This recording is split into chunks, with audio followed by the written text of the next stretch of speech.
এখন আমরা node architecture একটু বোঝার চেষ্টা করব। আমরা যখন জাভাস্ক্রিপ্ট ব্রাউজারে রান করি তখন প্রত্যেকটা ব্রাউজারের ভিতরে একটি জাভাস্ক্রিপ্ট ইঞ্জিন থাকে।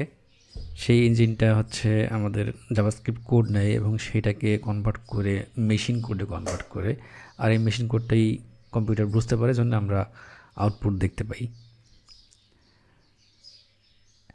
এরকম পপুলার ব্রাউজারগুলোর মধ্যে ফায়ারফক্স ইউজ করে হচ্ছে স্পাইডারম্যান ইঞ্জিন, তারপরে সাফারি ইউজ করে হচ্ছে জাভাস্ক্রিপ্ট কোর বা নিট্রো ইঞ্জিন, এবং আমাদের ক্রোম ইউজ করে হচ্ছে V8 ইঞ্জিন।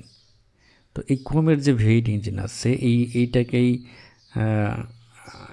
আমাদের যে রায়ান ডাল 2009 সালে নোড.জেএস তৈরি করে, এই V8 ইঞ্জিনটাকেই ব্রাউজার থেকে বের করে একটু কাস্টমাইজ করে একটি C++ প্রোগ্রামের মধ্যে দেয় এবং এটার নাম দেয় নোড। আর এই নোড রান টাইমের মধ্যেই আমাদের জাভাস্ক্রিপ্ট কোড রান করতে পারে। অনেকেই আসলে বলে যে আসলে এই নোডটা কি প্রোগ্রামিং ল্যাঙ্গুয়েজ নাকি রান টাইম। এটা আসলে একটি অবান্তর আলোচনা। এইগুলো নিয়ে যারা তর্ক করে তারা আসলে বোকা ছাড়া কিছুই না। এটাকে আসলে যদিও এটা রান টাইম, অনেকেই এটাকে প্রোগ্রামিং ল্যাঙ্গুয়েজ বলতেই পারে, কারণ আমরা প্রোগ্রামিংয়ে এরকম বিভিন্ন জায়গায় বিভিন্ন নামে বিভিন্ন জিনিসকে বলেই থাকি যেগুলো আসলে অ্যাকচুয়াল মিনিং সেটা না। এটা নিয়ে কথা বলার আসলে মানে অবান্তর, এটা নিয়ে কথা বলতে আমার কোনো প্রয়োজন নেই। তো যেহেতু নোড.জেএস জাভাস্ক্রিপ্ট ইউজ করে, জাভাস্ক্রিপ্ট রান করে নোড.জেএসে, তো নোড.জেএস বাই ডিফল্ট হচ্ছে এটা সিঙ্গেল থ্রেডেড, নন ব্লকিং এবং অ্যাসিনক্রোনাস।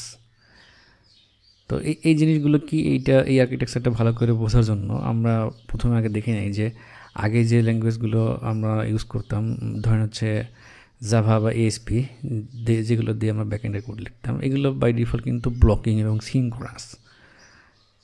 এই টাইপের যদি কোনো সার্ভার ক্রিয়েট করা থাকে, সেইখানে যখন কোনো রিকোয়েস্ট আসে সার্ভারের কাছে, তখন এই সার্ভারে কিছু থ্রেড অ্যালোকেট করা থাকে। এই রিকোয়েস্টের জন্য একটি থ্রেড এখানে অ্যালোকেট হবে এবং সেই থ্রেডটা এই রিকোয়েস্টটা হ্যান্ডেল করা শুরু করবে। এটা সার্ভারের কাছে যাবে এবং সার্ভারকে বলবে যে একটা রিকোয়েস্ট আসছে, সে এই জিনিসগুলো চায়, তুমি এই রিকোয়েস্টটা প্রসেস করে তাকে রেসপন্স দাও। সার্ভার কিন্তু ডাটাবেজের সাথে, ফাইল সিস্টেমের সাথে এবং বিভিন্ন রিসোর্সের সাথে কানেক্টেড থাকে। সেই রিকোয়েস্টটা প্রসেস করে যখন এই আউটপুটটা রেডি হয় তখন হচ্ছে সে এখানে আউটপুট দিবে। কিন্তু যখন এইখানে প্রসেসিং থাকবে সেই সময় কিন্তু এই থ্রেডটা বিজি। এই সময় যখন এখানে আদার কোনো রিকোয়েস্ট আসে, সেই রিকোয়েস্টগুলো কিন্তু এই থ্রেডটা হ্যান্ডেল করতে পারবে না। এই রিকোয়েস্টের জন্য তখন এখানে আরেকটি থ্রেড অ্যালোকেট করা হবে, সেই থ্রেডটা আবার এই রিকোয়েস্টটা প্রসেস করা শুরু করে দেবে। এবং এই টাইমের মধ্যে যদি কোনো রিকোয়েস্ট প্রসেসিংয়ের কাজ শেষ হয়ে যায়, তখন সেই থ্রেডটা কী করে, তখন সেই যে রিকোয়েস্ট পাঠিয়েছিল তার কাছে সে রেসপন্সটা দেয়, দিয়ে এই থ্রেডটা ফ্রি হয়ে যায়। আর এইভাবে যখন অনেকগুলো রিকোয়েস্ট আসে তখন কিন্তু সবগুলো রিকোয়েস্টের জন্য একটি একটি করে থ্রেড অ্যালোকেট হয় এবং প্রতিটা থ্রেড বিজি থাকে, সিনক্রোনাস আকারে থাকে। এখানে ধরেন হচ্ছে আমাদের অনেকগুলো রিকোয়েস্ট একসাথে আসছে, আমাদের এখানে প্রত্যেকটা সার্ভারে কিছু পরিমাণ থ্রেড অ্যালোকেট করা থাকে। ধরেন এখানে 3টা থ্রেড অ্যালোকেট করা আছে, এখানে যখন 3টা রিকোয়েস্ট আসলো তখন 3টা রিকোয়েস্টের জন্য 3টা থ্রেড কাজ করা শুরু করে দিল। এই অবস্থায় যদি আমাদের আরেকটা রিকোয়েস্ট আসে তখন কিন্তু সেই রিকোয়েস্টটা এখানে প্রসেস হবে না, এটা আসলে ওয়েটিং অবস্থায় থাকবে। যখন এখানে কোনো একটা থ্রেড খালি হবে, রিকোয়েস্ট প্রসেসিং শেষ করবে, তখন সেই থ্রেডটা আবার এই পরবর্তী রিকোয়েস্টের জন্য অ্যালোকেট করা হবে। অথবা যদি চাই যে এই রিকোয়েস্টটা ইনস্ট্যান্টলি হ্যান্ডেল হবে, সেক্ষেত্রে কিন্তু আমাদের থ্রেড বাড়াইতে হবে বা আমাদের সার্ভার রিসোর্সেস বাড়াইতে হবে, এটা কিন্তু অনেক কস্টলি। তো যার জন্য হচ্ছে এই টাইপের সার্ভারে আমাদের রিকোয়েস্ট এবং রেসপন্স টাইম একটু বেশি লাগে। যদি আমরা এটার ক্ষেত্রে জাভাস্ক্রিপ্ট ইউজ করি সেক্ষেত্রে কী হয়, আমরা দেখি যখন আমরা নন ব্লকিং বা অ্যাসিনক্রোনাস আর্কিটেকচারে জাভাস্ক্রিপ্ট ইউজ করব, তখন এই সার্ভার এইভাবে সেট আপ করলে এখানে এই পুরো সার্ভারটা প্রসেস করার জন্য, রিকোয়েস্ট হ্যান্ডেল করার জন্য একটাই থ্রেড এখানে অ্যালোকেট করা থাকে। তো যখন কোনো এখানে রিকোয়েস্ট আসবে, সেই রিকোয়েস্টটা কিন্তু এই একটা থ্রেডের কাছেই আসবে। এই থ্রেডটা কী করবে, এই থ্রেডটা হচ্ছে এই সার্ভারকে জাস্ট বলে দেবে যে একটি রিকোয়েস্ট আসছে, তুমি এইটা হ্যান্ডেল করতে থাকো এবং রিকোয়েস্ট প্রসেসিং শেষ হলে আমাকে জানিও। এইটুকু বলেই সেই থ্রেডটা ফ্রি হয়ে যায়, জাস্ট এইটুকু বলে।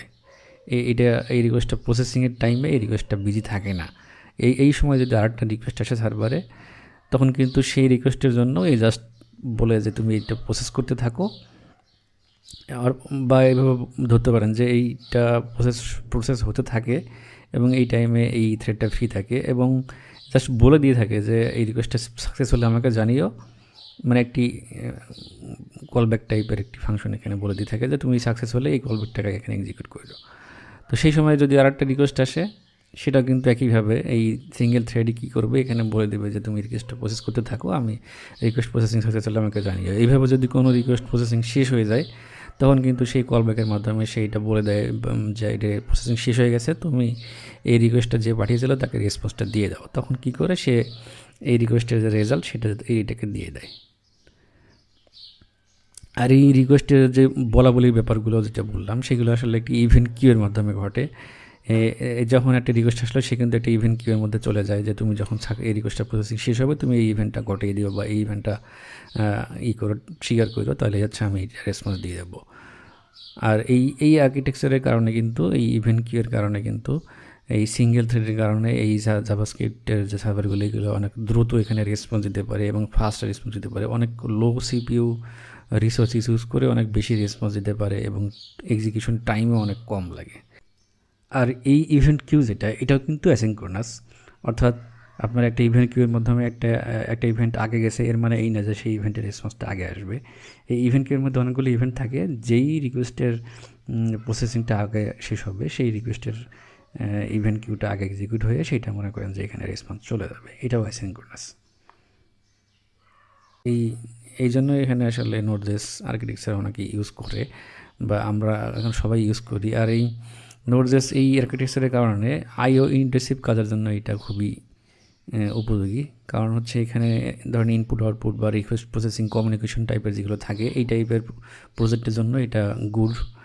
আর এটা not recommended for CPU intensive task. CPU intensive মানে হচ্ছে, মনে করেন যে আমাদের কোনো ইমেজ প্রসেসিং করতে হচ্ছে বা ভিডিও প্রসেসিং করতে হচ্ছে, যেগুলো আসলে সিপিইউ ইউজ হয়, পরিমাণে সিপিইউ ইউজ করতে হয়, সেই টাইপের কাজের জন্য বলা হয়ে থাকে যে নোড.জেএস রিকমেন্ডেড না। যদিও আমরা এখন ওয়ার্কার থ্রেড ইউজ করে এই সিপিইউ ইন্টেন্সিভ কাজগুলো এখন করতে পারি। এই সিপিইউ ইন্টেন্সিভ কাজগুলো ওয়ার্কার থ্রেড দিয়ে যখন করি, তখন কিন্তু আন্ডার দ্য হুড কিন্তু আসলে মাল্টি থ্রেডই ইউজ হয়, এই সিপিইউর মধ্যে মাল্টি থ্রেডই ইউজ করা হয়। তো যাই হোক, এই যে নোড.জেএসের যে আর্কিটেকচার, এটা আসলে আপনার বোঝাটা খুব জরুরি। আমি যখন যে কোনো টিউটোরিয়াল শুরু করি, তখন আমি এই আর্কিটেকচারটাকে ভালো করে বোঝাই নিই। আমি এই যখন ভিউজেস টিউটোরিয়াল শুরু করেছিলাম, তখন এই সিনক্রোনাস আর্কিটেকচার কীভাবে কাজ করে হ্যান্ডস অন এক্সপিরিয়েন্স দেখাইছিলাম, আমি এখানে কোডিং করে দেখিয়েছিলাম। তো যদি আপনারা এটা না জেনে থাকেন, তাহলে ভিডিও ডিসক্রিপশনে একটা লিঙ্ক দেওয়া, সেটা আপনারা দেখে আসবেন। কারণ হচ্ছে, যদি আপনি জাভাস্ক্রিপ্টের এই অ্যাসিনক্রোনাস আর্কিটেকচার না বুঝে কোড করতে চান, তাহলে যদি আপনি দীর্ঘদিন কোড করেন, দেখবেন কোনো না কোনো দিনে আপনাকে একটি প্রবলেমে পড়তেই হবে। প্রবলেমটা কীরকম, যে আপনার মনে করেন যে একটি ভেরিয়েবলে চাচ্ছেন যে একটা ডাটা থাকাও দরকার, দেখবেন যে এটি ডাটা নাই, নাল আছে বা আনডিফাইন্ড আছে, এই টাইপের কিছু। মানে যদি আপনি অ্যাসিনক্রোনাস না বুঝে কোড করেন, তাহলে কিন্তু আমি লিখে দিতে পারি, আপনার কোনো না কোনো দিন আপনার একটা প্রবলেমে পড়তে হবে অবশ্যই। তাই এই non blocking asynchronous single thread architecture কীভাবে কাজ করে, এটা বোঝার জন্য, একটু ভালো করে বোঝার জন্য আপনার চাইলে এই ভিডিওটা দেখে আসতে পারেন। আমি ভিডিওর লিঙ্কটা ডিসক্রিপশন বক্সে দিয়ে দেবো।